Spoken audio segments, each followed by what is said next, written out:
Hello, Alex Peters with Homebridge. How are you? I'm doing great, James. How are you doing? I'm pretty good.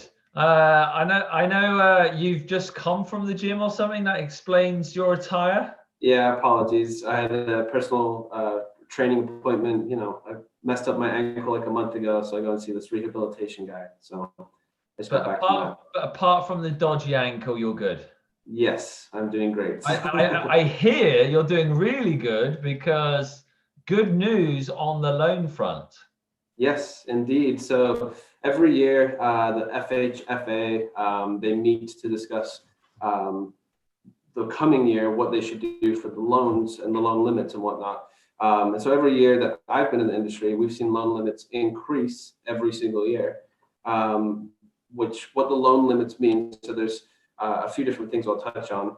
Um, Basically, there's a limit called a conforming loan limit, and that used to be 510,000. So what that means is any loan size that's under 510,000 is considered a conforming loan, and they have their own guidelines and rates. And FHA, VA, conventional, they all have that conforming threshold. And then anything above what used to be 510,000 would be considered a high balance loan or a jumbo loan. And those are typically a little bit more difficult to qualify for. They may require a higher down payment, better FICO, but typically they're going to be higher interest rate as well. So what was previously a conforming limit of $510,350, it is now $548,250. So that's a $38,000-ish increase. So that's awesome. But the more awesome thing is what we call the high balance loan limit, or where jumbo loans have to start. In San Diego County, that used to be 701,000, and now that's been increased to 753,250 bucks. And that's a huge deal. That means another $52,000 more of a loan amount that a buyer can have without being forced to do a jumbo loan. Jumbos are just way more difficult. Well, Higher that's massive. FICO. I mean, if you're looking to buy a three-bedroom house in Carlsbad, as an example, right? Beforehand, you were limited. If you were only going to put down, say, 10%, right? You could only really buy a house for the high sevens Right, because of 70, the fact 70. of the limit. Now it's 750. You can put down that same 10% and get above 800K. Exactly. And especially with how house prices have shot up, a lot of people wouldn't have been able to get a house that they would have got before. This now makes a big difference. So it wouldn't surprise me if people who are looking to sell their house or buy a house around that 800, 850, 900K mark. It wouldn't surprise me if there's a few more buyers now because they can basically add 50K Yep, to what it they just could before. makes it way more accessible, right? The challenge with jumbo, like I was saying, is higher FICO, bigger down payment requirements. But the biggest thing that catches everyone out is the reserve requirement, which a reserve is how much money do you have left over after your down payment and closing costs. On a conventional FHA VA loan, most of the time there's no reserve requirement, maybe 1 month. Um, Very rarely it's more than that. But on jumbo, pretty much all programs start at 6 months. The better interest rate programs are like 12 months. I've even seen some that require 24 months. So imagine putting down 20%, and then you still got to have 24 months of reserves, which is taking the principal, interest, taxes, insurance times 24 months. So on a 7,000, for say $5,000 mortgage payment, that's having an extra 120 grand in your bank after you've put your down payment closing costs. That's why jumbo is so difficult. So this just makes it so less people are going to have to worry about that. And if anyone's listening and they happen to be looking in Orange County or LA, their limits are even higher than that. They can go up to 822,000. Yeah, we were looking at homes in Orange County before and comparing them to Orange County and San Diego. That's one of the things I was shocked about is, Orange County is a little bit more expensive, but San Diego is an expensive place to live. So I was shocked that ours was as low compared to Orange County, but now it's great news that it has jumped up. So Yes. that's good news, but what about the actual interest rate itself? They're still great. They have not increased. I'll say that. CNN today put a report out that a report as of last week that they've hit the lowest point in like 50 years or something like that. So I think they were saying the average rate is 2.73. This week we did have one terrible day. So we're not at that absolute lowest point, but if we back up to our conversation 1 month ago, Yeah. VA rate's still 225. The FHA rate is still 225. If you're under 510, now 548,000, and you've got good credit. Conventional, we're still looking in that 2.7 to 3% category. They have basically not ticked up at all. If anything, they might have ticked down a little bit on some rate sheets, on some specific scenarios. So yeah. Affordability is still there. I know the big struggle is still inventory. Just really hoping that with the reports about Pfizer, with the vaccines and whatnot, that it's gonna help people to feel that things might be going back to normal. I'm not one to speculate on that though. It's just with rates being so low, but having no inventory, we need more inventory for the low rates to actually pack the punch that they have, so that these homes are just like increasing and increasing and increasing. And I know your opinion is that at some point we're going to see it peel back. At some point, but everyone keeps saying to me, and 1 month passes, and then 1 month passes, and then 1 month passes, and it'll be interesting to see how long we have this conversation for. I know. I remember we were talking about this in May. I think we're heading for a slowdown. It's like, okay, well, now we're in December. We've said it every month that it's going to happen. We just don't know when. I mean, well, interest rates don't look like they're going to rise anytime soon. Nope. There's no inventory right now. We're looking like we're going to go into a bigger lockdown than even what we were before. Mm-hmm. It was, Newsom's announcing details in regards to all of that. So people aren't going to be rushing out of their house to move home tomorrow. It's not going to be a massive. Getting into the new year, hopefully things change. I mean, from a real estate point of view, you just want to see lots of transactions. Mm-hmm. I don't really, from my point of view, I don't really mind if house prices are unbelievably high or unbelievably low. I want to see a lot of deals. I want people to move house. Right now, everyone's like, Koi, you must be doing really well at the moment. House prices are really high. And it's like, house prices are high. That doesn't actually make a difference in regards to me. Yeah, you earn a little bit more commission per transaction if house prices are higher. But really, you just want, turnover. You want people to be moving houses. But a lot of people are still, I've got a lot, being honest, I've got a lot of people who are still on the fence. They're waiting to see what happens with the market. They're waiting to see what's going to happen with a new government. First of all, it's to wait and see if Trump stays in. Now it's wait and see. And everyone's waiting and seeing.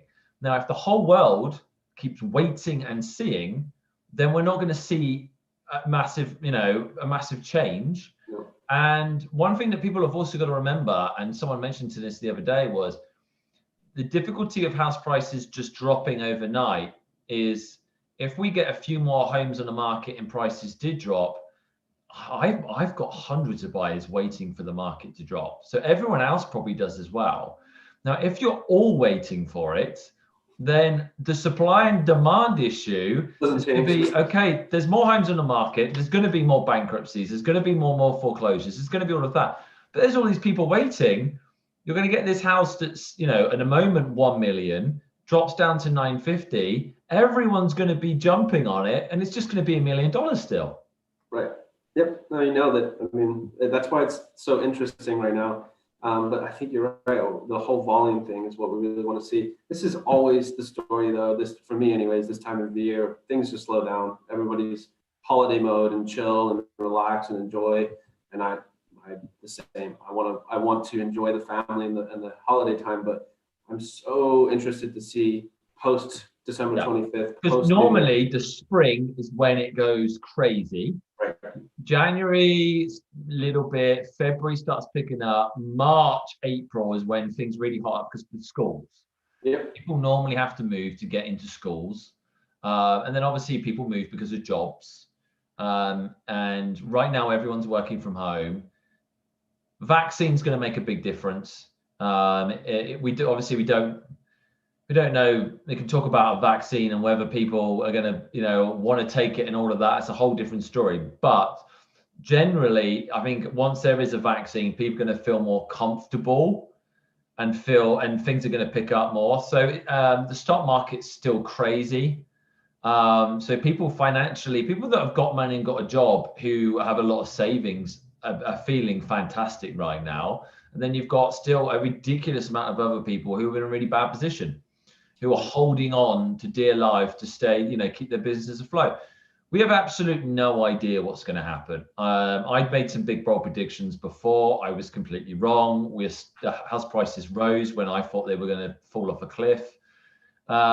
We have no idea. The things that we do know right now, things aren't slowing down in regards to house prices, in regards to there's no inventory. There's still lots of people buying because of low interest rates. So we don't have a crystal ball. All we can tell you right now is if you buy a house, you are going to get an unbelievably low interest rate. And as long as you keep hold of that house for a long period, it doesn't matter if house prices do drop. Yep. If the house prices on a $750,000 house peel back 50K, let's say in 12 months, in 24 months, you'll gain it back. In 36 months, in 72 months, whatever it is, like in whatever it is, at some point. Yeah. You're gaining it back. This is San Diego, Southern California. I'll show you, anyone that wants to see it, I'll show you historical data of pre-crash, the crash, post-crash, and where we are now. It's higher than the highest point before the crash. So I see it very much like my friend who, does a lot of, buys a lot of stocks and shares in the stock market. And he asked about my brokerage EXP. And I was completely honest with him. And I said, look, house prices are unbelievably high right now. There's like a buzz about real estate. So the stock is high. I said, I don't know I wish I knew what stock was going to do. But I said, I don't know, it might be towards the high amount right now. I think that in the future, it might drop. In the long term, I'm extremely confident in the company that I joined. I believe in the long term, it's going to be good.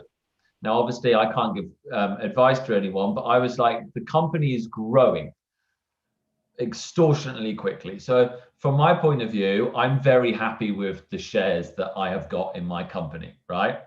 Now, that doesn't mean that they're not going to drop tomorrow, but he's like, I'm looking for a long-term play. And I was like, wow, long-term, I think if you invest in pretty most stock, long-term is historically, if you look at the figures, shares go up in price. So I see it's the same as buying a house.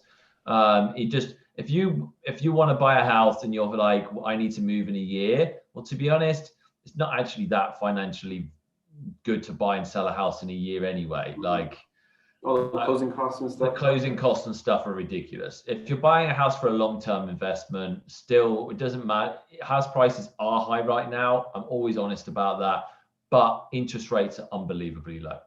Yep. If you're leveraging with a mortgage, you're going to secure the best rate probably of all time, like ever, because at some point they're going to go up. There's that whole like disappearing factor. It's never going to hit zero. It's impossible.